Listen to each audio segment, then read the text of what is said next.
Yung simbahan na yun, that's where Kuya Vincent and I would always go para mag-isip-isip. Mali ko lang, pumunta ako doon na lasing. Kaya yan, nakatulog pa ako sa confessional. Kaya nga sir kung hindi tayo tumakbo agad malamang napabarangay na tayo nun.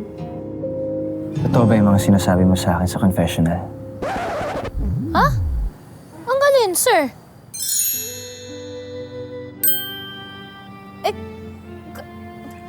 Ang dami ko kasi sinabi sa'yo, akala ko pari ka Narinig ko kasi, sabi mo sa akin na mahal mo ko. Akala niya, walang nagmamahal sa kanya. Hi, Pate. Kung alam lang po niya kung gaano siya kamahal-mahal, walang ako naging si Sir Francis. Ha? Ikaw talaga, lasing ka pa, sir Ang sabi ko, mahal. Ang mahal ng gamit nyo dito sa bahay. Ang mahal nung bilhin ngayon, ang mahal ng mga galunggong. Ikaw kasi di mo pinapatapos yung sinasabi ko talaga Bigla ka nagsalita kasi. Hindi ka nakikinig Diba? Kaya, ang hirap-hirap ng buhay ngayon, ang mahal-mahal talaga ng bilihin. Yun yung gusto ko sabihin. I know what I heard.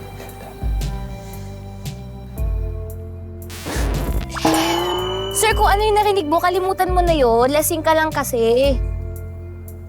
Tsaka, tama si Ma'am Margaret. Wala akong karapatan sa mansyon na to.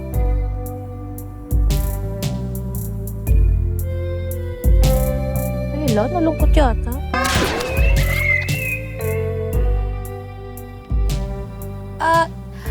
At saka sir, alam mo, hindi ko pa natitext si Negwa pa. Hindi niya alam kung nasan ako. Nag-aalala na yun. Kaya, alis ako, sir, Sandali lang.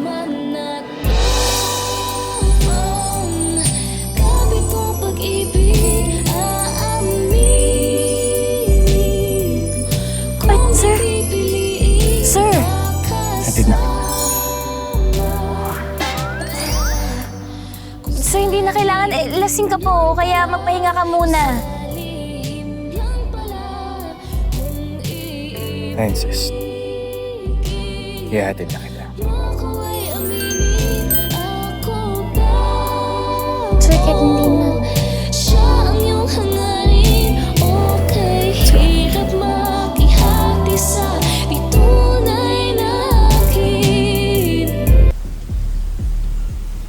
Ang tigas talaga ng mukha ng tata na yan. Hindi talaga siya titigil hanggat hindi niya nasisira ang pamilya natin. What? What did she do this time? Bumalik na naman dun sa mansyon. At ang sabi pa ni Sharon, nilalandi na naman niya si Francis.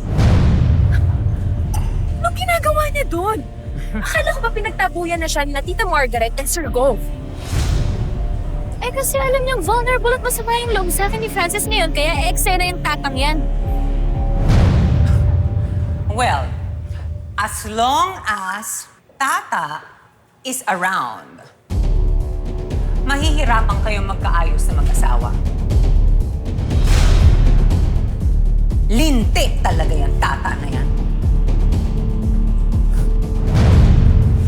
Gamit na gamit niya talagang puhunan yung mukha mo para makuha niya lahat ng meron ka. Hanggat magkamukha kayo, Vince,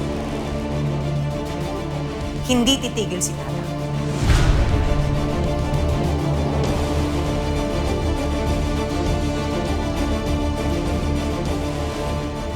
Kailangan matapos to.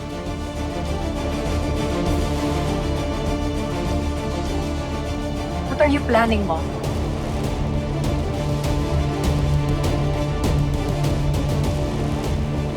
Kailangan wasakin natin ang mukha ni Tata.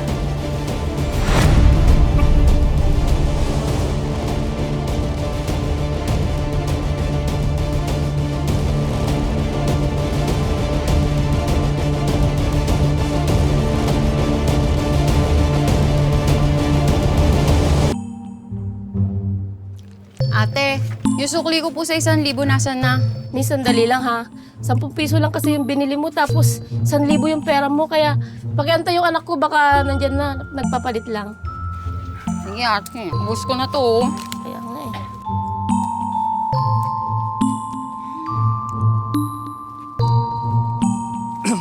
Jackie, pabili nga ng Yossi. Ano? Wala. Ubus na. Kayo na naman, alam ko utang lang yan. Pambihira naman to, kala mo di babayaran eh. Alam ko naman yun. Sexy. Miss, pwedeng mahingi yung number mo. Pangit. Hindi pwede. Magagalit boyfriend ko. Baka naman pwedeng ako na lang boyfriend mo. Kahit ganyan kay suot mo, okay na sa akin. O ikaw, saka pa eh. Susuotin ko kung anong gusto kong suotin ha. Wala kang pakialam ha. Umalis ka nga dyan! Ay, yan ang gusto ko. Matapang. Nako, miss. May batsuyan kami dito. Libre ko na. Tara. Ah! Ito yung dalawa lubayan niyo ako ha. Umalis kayo dito. Huwag kong hawakan. Dito? Hoy! Tatlong hoy!